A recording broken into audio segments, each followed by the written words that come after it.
வாழிய செந்தமிழ் வாழ்க நற்றமிழர் வாழிய பாரதமணி திருநாடு. பாரதமணி திருநாடு நேயர்கள் அனைவருக்கும் வணக்கம். நாம் பேனா மன்னர் அமர் கல்கி அவர்களின் சிவகாமியின் சோதம் வரலாற்று நாவலை பார்த்து கொண்டிருக்கிறோம். அந்த வரிசையிலே இன்று பாகம் 2 காஞ்சி முற்றுகையில் 29ஆம் அத்தியாயம் பானை தெப்பம். சுகரின் வரவேற்பு குரலை கேட்டதும் மாமல்லரின் முகத்தில் புன்னகையின் சாயல் தோன்றியது. சிவகாமி கிளியை அடிப்பதற்காக கையை ஓங்க கிளி அவளுடைய அடிக்கு தப்பி இறகுகளை சடசடவென்று அடித்து கொண்டு ஒரு வட்டமிட்டு வந்து சிவகாமியின் தோள்களில் உட்கார்ந்த காட்சி அவளுடைய முகமலர்ச்சியை அதிகமாக்கியது. அச்சமயம் விகாரத்தின் ஓரமாக பானை தெப்பத்தில் வந்து கொண்டிருந்த குண்டோதரனை மாமல்லர் பார்த்தார். கையின் சமிக்தியினால் நில்லு என்று ஆணையிட்டார். அதே நேரத்தில் மேலே இருந்து குனிந்து பார்த்த சிவகாமி, அப்பா, இதோ குண்டோதரன் வந்து விட்டானே, பானை தெப்பம் கொண்டு வருகிறான் என்று கூறி கையை கொட்டி மகிழ்ந்தார். இரவெல்லாம் அவளுடைய மனதில் குடிகொண்டிருந்த கவலையும் பீதியும் மறைந்து இப்போது ஏதோ பெரிய வேடிக்கையில் ஈடுபட்டு பெறுவது போன்ற குதூகலம் காணப்பட்டது. தெப்பம் விகாரத்தின் தூண்களின் மீது இடிக்காதபடி குண்டோதரன் அதை சாமர்த்தியமாக திருப்பி விட்டு கொண்டு மாமல்லரின் குதிரை என்றே வந்தான். பிரபு, படகுக்கு வந்து விடுங்கள் என்றான். யாரப்பா நீ? எங்கேயோ பார்த்த மாதிரி இருக்கிறதே என்றும் மாமல்லர் கேட்டார். சத்ருகணனுடைய ஆள் சுவாமி என்று கூறி குண்டோதரன் தலைப்பில் முடிந்து வைத்திருந்த இலச்சினையை காட்டினான். இங்கே எப்படி வந்து சேர்ந்தாய்? என்னுடைய எஜமானர் உத்தரவின் பேரில் 8 மாதமாக இவர்களுடன் இருக்கிறேன் பிரபு என்றான் குண்டோதரன். தெப்பம் எப்படி கிடைத்தது? ஒரு வயோதிக புத்த பிட்சு தள்ளி கொண்டு வந்தார். அவரை வெள்ளத்தில் நான் தள்ளிவிட்டு இதை கொண்டு வந்து விட்டேன். பிட்சுபியா வெள்ளத்தில் தள்ளினாய்? அடப்பாவி, ஏன் அப்படிப்பட்ட காரியத்தை செய்தாய்? தெப்பத்தில் அவருக்கு இடம் காணாதென்றுதான். தங்களையும் சேர்த்து கணக்கு பண்ணி பிட்சுவுக்கு இடம் காணாதென்று பிடித்து தள்ளினேன்.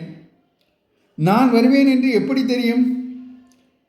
அது கூட தெரியாவிட்டால் மகேந்திர பல்லவரின் ஒற்றற்படையிலே இருக்க முடியுமா பிரபு? மாமல்லர் குதிரையின் முதுகில் இருந்து தாவி பானை தம்பத்தில் வெகு லாகவமாக ஏறிக்கொண்டார். பிறகு குதிரையின் முகத்தை 2 தடவை தடவி கொடுத்து அருமை ததும்பிய குரலில், தனஞ்சயா, எங்கேயாவது ஓடி தப்பி பிழைக்கப்பார், கடவுள் உன்னை காப்பாற்றுவார் என்று கூறினார். உடனே தனஞ்சயன் என்னும் அந்த குதிரை வெள்ளத்தில் வேகமாக நீந்தி கொண்டு மரங்கள் இருவரிசையாக தண்ணீருக்கு மேலே தலை நீட்டி கொண்டிருந்த சாலையை நோக்கி சென்றது. குண்டோதரனும் மாமல்லரும் பானை தெப்பத்தை பத்திரமாக செலுத்தி கொண்டு விகார தண்டை சென்றார்கள். மேல்மச்சில் இருந்தவர்களை தெப்பத்தில் இறக்குவதற்கு வெகு பிரயாசையாக போய்விட்டது. முக்கியமாக சிவகாமி தான் அதிக தொந்தரவு கொடுத்தாள்.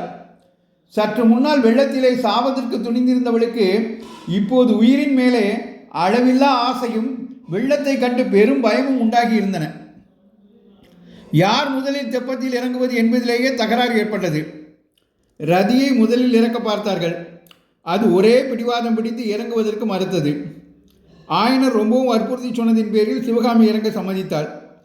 மேலே இருந்த ஆயனரும் அத்தையும் பிடித்து இறக்க கீழே தெப்பத்திலிருந்து மாமல்லர் கைகளினால் அவளை தாக்கி இறக்கிவிட்டார். இறங்கியதும் தெப்பம் ஆடிய போது சிவகாமி ரொம்பவும் பயந்து அலறினாள். மாமல்லர் அவளை கெட்டியாக பிடித்து கொண்டு உட்கார வைத்து தைரியம் சொன்னார். பிறகு அத்தையும் ஆயனாரும் இறங்கிய போது தெப்பம் ஆடியதனாலும் சிவகாமிக்கு பயம் ஏற்பட்டது. சுகர் மேலே வட்டமிட்டு கொண்டே இருந்தவர் எல்லாரும் தெப்பத்தில் இறங்கியதும் தாமும் வந்து ஒரு மூலையில் உட்கார்ந்து அண்ணாந்து பார்த்து ரதி ரதி என்று கூவினார். அப்போது தெப்பம் கொஞ்சம் நகரவே, ஐயோ, ரதியை விட்டுவிட்டு போகிறோமே என்று சிவகாமியும் சேர்ந்து அலறினார். ரதி மேலே இருந்து ஒரே தாவாக தாவி தெப்பத்தில் குதித்தது. அதனுடைய முன்னங்கால் ஒன்று தெப்பத்துக்கு அப்பால் தண்ணீருக்குள் இறங்கிவிடவே மறுபடியும் சிவகாமி ஐயோ என்று கூச்சலிட்டார். எல்லாரும் உட்கார்ந்து எல்லாம் ஒழுங்கான பிறகு குண்டோதரன், பிரபு, சற்றே படகை நிறுத்தி வையுங்கள், இதோ வந்து விடுகிறேன் என்று சொல்லிவிட்டு தெப்பத்திலிருந்து குதித்து நீந்தி கொண்டு விகாரத்துக்குள்ளே போனான். குண்டோதரனுக்கு ஆபத்து வந்துவிட போகிறதே என்ற கவலை சிவகாமியை பீடித்தது.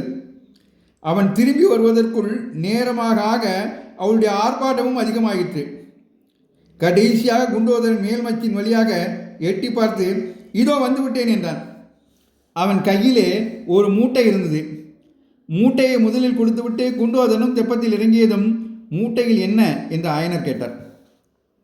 அத்தை மூட்டையை தொட்டு பார்த்துவிட்டு அவள் என்று தெரிவித்தார். இந்த ஆபத்தான சமயத்தில் கூட குண்டோதரன் வயிற்றுப்பாட்டை மறக்கவில்லை என்று சொல்லி சிவகாமி சிரித்தாள். உங்களுக்குத்தான் என் விஷயம் தெரியுமே அம்மா, நான் எது பொறுத்தாலும் பொறுப்பேன், பசி மட்டும் பொறுக்க மாட்டேன் என்றான் குண்டோதரன். நல்ல முன்யோசனைக்காரன் என்றார் மாமல்லர். சமய சஞ்சீவி என்றால் நம் குண்டோதரன் தான். பிட்சு அவள் வைத்திருந்தது இவனுக்கு எப்படி அப்பா தெரிந்தது? இப்படி குண்டோதரனை எல்லாரும் பாராட்டிய பிறகு தெப்பத்தின் ஒரு முனையில் குண்டோதரனும் இன்னொரு முனையில் மாமல்லருமாக உட்கார்ந்து தெப்பத்தை செலுத்தினார்கள். விரைவாக ஓடிய வெள்ளத்தில் பானை தெப்பம் இலகுவாக மிதந்து சென்றது. ஆனால் வழியில் தென்பட்ட மரங்களில் மோதாமலும் வெள்ளத்திலே வந்த கட்டைகள் தாக்காமலும் தெப்பத்தை மிக ஜாக்கிரதையாக விட வேண்டியிருந்தது. வானத்தில் மேகங்கள் இன்னும் குமிறி கொண்டிருந்தன. காற்றின் வேகம் குறைந்து போயிருந்ததென்றாலும் லேசாக அடித்த காற்று உடம்பில் சில்லென்று பட்டது. அவ்வப்போது நீர்த்துளிகள் கிளம்பி சுரீரென்று மேலே விழுந்தன. சற்று நேரத்துக்கெல்லாம் சிவகாமியின் பயம் பறந்து விட்டது.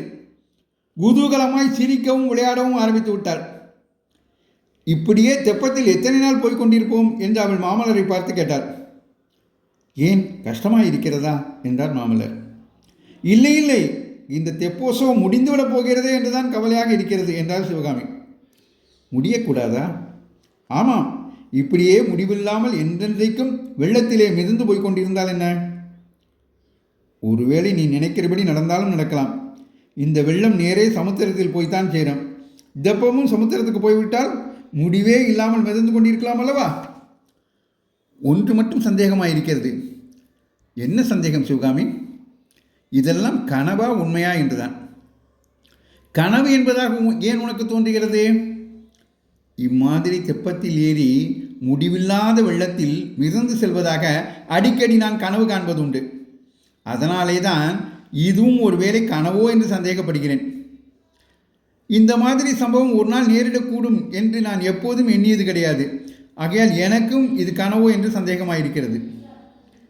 ஆனால் என்னுடைய கனவிற்கும் இப்போது நடப்பதற்கும் ஒரு வித்தியாசம் உண்டு. கனவில் நான் காணும் படகிலே நானும் இன்னும் ஒரே ஒருவரும் தான் இருப்போம்.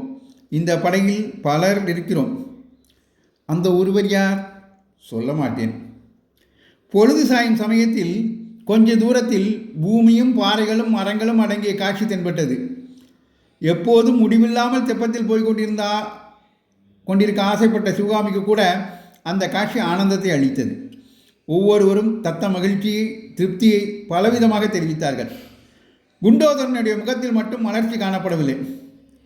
குண்டோதரா, இது என்ன இடம் தெரியுமா? இங்கே நாம் இறங்க வேண்டியதுதானே என்றார் மாமல்லர். ஆம் பிரபு, இறங்க வேண்டியதுதான். ஆனால் தீவின் ஓரமாக வெள்ளத்தின் வேகம் கடுமை என்று தோன்றுகிறது.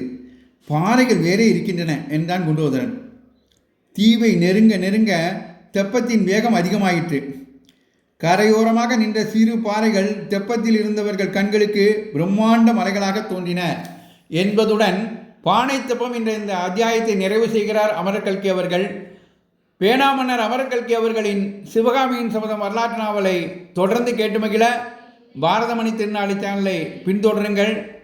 வரலாற்று நாவல்களில் ஆர்வமுள்ள பிறருக்கும் இதை பகிருங்கள் என்று உங்களை கேட்டுக்கொண்டு, இதுவரை பாரதமணி திருநாளை சேனலை சப்ஸ்கிரைப் செய்யாதவர்கள் உடனடியாக சப்ஸ்கிரைப் செய்யுங்கள் என்று உங்களை அன்போடு கேட்டுக்கொண்டு விடைபெறுகிறேன். நன்றி, வணக்கம், ஜெய்ஹிந்த்.